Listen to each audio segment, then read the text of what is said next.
ម៉ាក់ស៊ីដេរ៉ាឡាយើងប្រាប់ឯងថាយ៉ាងម៉េចមិនឲ្យជួបបន្ទប់ចឹងទេណានេះសបត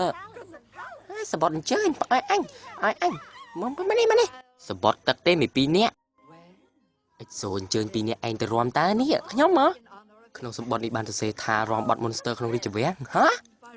សួរថា2នាក់ឯងចេះរាំទេបទ Monster ហើយបទ Growl ហ៎ខ្ញុំហ្នឹងខ្ញុំចេះរាំតើប៉ុន្តែក្នុងនឹងដាក់ឈ្មោះខ្ញុំទេហើយខ្ញុំក៏ចេះរាំដែរហ៎ឯងហ្នឹងចេះរាំបទ EXO មួយថ្ងៃយើងឃើញមើលតែកីឡាកាសសង្ឃមិនដូច2នាក់បងប្អូនយើងទេបានចេះរាំ EXO BTS បានទាំងអស់ណាបានខ្ញុំមិនទៅរាំក៏បានប៉ុន្តែខ្ញុំមានរឿងចង់ប្រាប់មួយ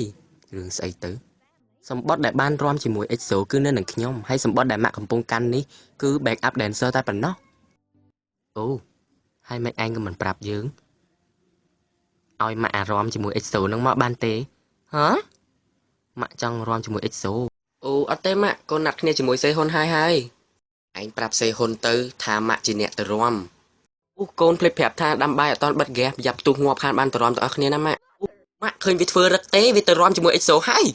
យើងជាម៉ែវាបើធ្វើវាមិនកើតមានតែមើលកីឡាកាសដែរហើយម៉ាក់ចង់មើលកីឡាកាសដែរ